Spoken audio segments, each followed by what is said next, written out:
terdapat 4 poin mengenai presentasi Khalifah Abu Bakar Ash-Shiddiq. Yang pertama adalah kehidupan Abu Bakar Ash-Shiddiq pada masa jahiliyah.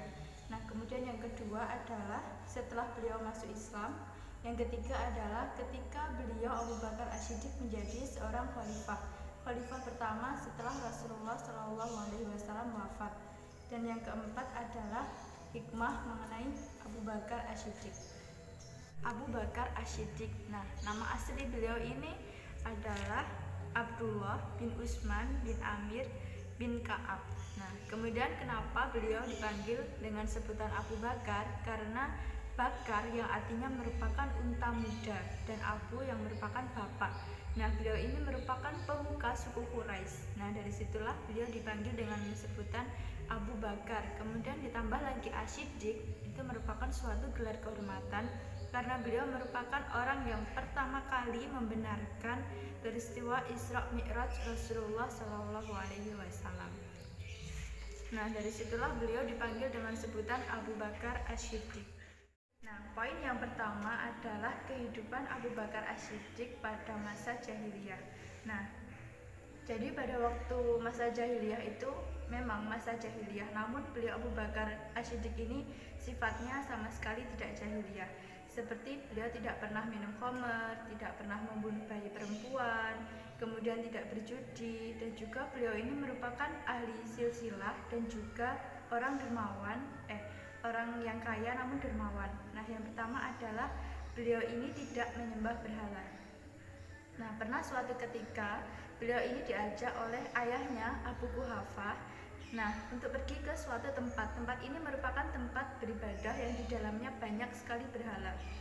Nah, hingga pada suatu ketika pada waktu itu Abu Bakar diajak masuk ke dalam ruangan yang dalamnya banyak sekali berhala, kemudian ditinggal sendiri oleh ayahnya. Nah, disitulah Abu Bakar bertanya kepada satu patung yang paling besar. Nah, beliau ini berkata seperti ini, "Hai patung, saat ini aku sedang lapar, apakah kamu bisa memberiku makan?" Nah, namanya juga patung, pasti cuman diem aja, patung kan benda mati. Nah, lanjut ke pertanyaan kedua. Beliau Abu Bakar ini bertanya, "Hai patung, setelah aku melepas semua pakaianku, apakah kamu bisa memberiku pakaian?"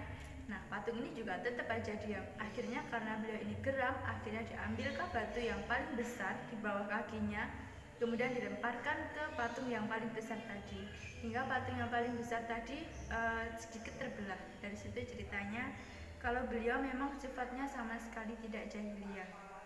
Kemudian yang kedua adalah beliau tidak minum khamr. Nah, alasan kenapa beliau tidak minum khamr adalah karena pada suatu ketika di jalan beliau menemukan ada orang yang setelah mabuk. Nah, setelah mabuk itu dia muntah-muntah dan mendapati ada kotoran unta di bawahnya. Nah, sama orang tadi kotoran unta itu dibawa, kemudian diambil pakai tangan, kemudian dicium begini. Nah, dari situ Abu Bakar sudah sangat jijik dengan oh jadi seperti itu perilaku orang mabuk, jadi hilang akalnya.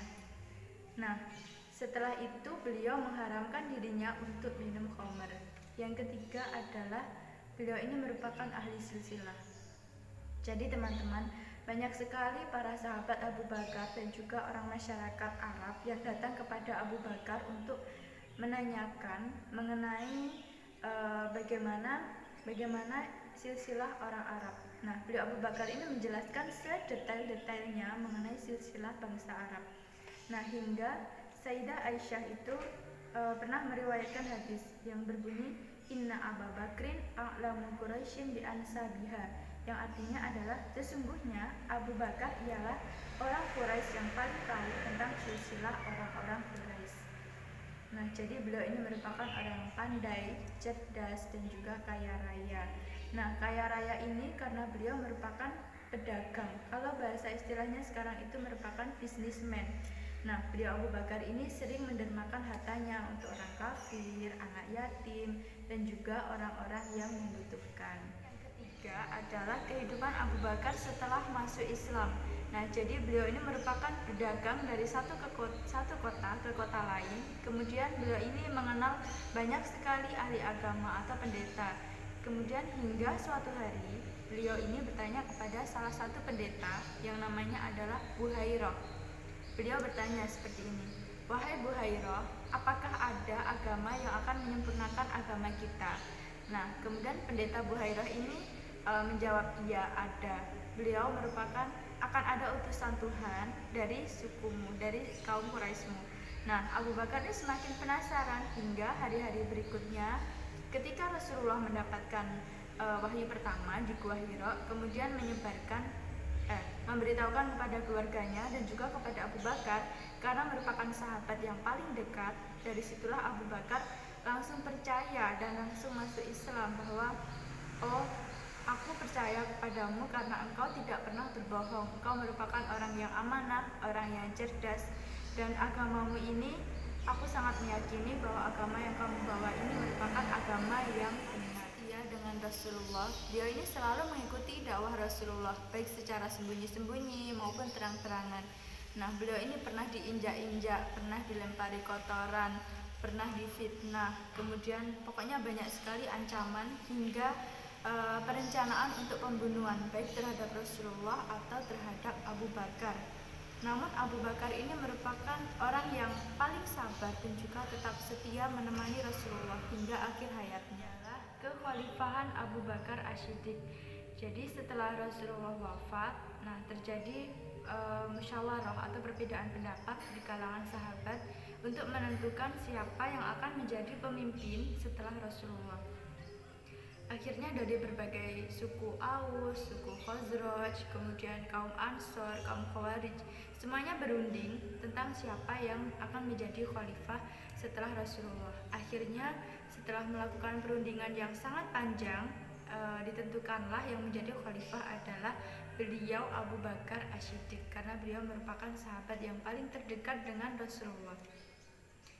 Nah, banyak sekali peran yang dicapai oleh Abu Bakar Ash-Shiddiq. Yang pertama adalah menjadikan hukum Allah untuk menentukan cinta antara setelah Rasulullah SAW wafat, akhirnya para sahabat ini berunding tentang siapa yang akan menjadi khalifah setelah Rasulullah. Nah, baik dari suku Aus, suku Khazraj, kemudian kaum Ansor, kaum Khawarij, semuanya berunding. Nah, setelah berunding yang cukup lama dan juga cukup rumit, akhirnya disepakatilah yang menjadi khalifah setelah Rasulullah adalah beliau Abu Bakar Ash-Shiddiq. Karena beliau ini merupakan orang yang paling setia dengan Rasulullah dan juga orang yang paling dekat dengan Rasulullah. Nah, banyak sekali peran yang dicapai oleh Abu Bakar Ash-Shiddiq. Yang pertama adalah menjadikan hukum Allah untuk menentukan antara yang hak dan yang batil. Nah, beliau ini berpedoman dengan Al-Quran dan juga As-Sunnah. Kemudian yang kedua adalah melanjutkan jihad dan penyiapan umat. Nah, jadi beliau ini banyak sekali menumpas orang yang murtad, orang yang tidak menunaikan zakat, orang yang tidak menunaikan sholat, dan juga lain-lain. Nah, yang ketiga adalah beliau ini suka menolong orang yang lemah dan juga orang yang membutuhkan. Jadi meskipun beliau menjadi raja lah istilahnya, nah beliau ini tetap memerahkan susu kambing milik masyarakat, tetap berdagang, dan juga selalu menolong orang-orang yang membutuhkan.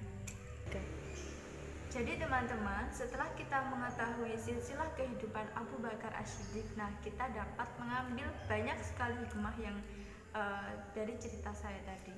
Nah, yang pertama adalah beliau ini merupakan orang yang cerdas, bijaksana, tanggung jawab, suka menolong, berjihad di jalan Allah, cinta Rasulullah, dan beliau ini adalah orang yang selalu menangis ketika membaca ayat Al-Quran di dalam salatnya.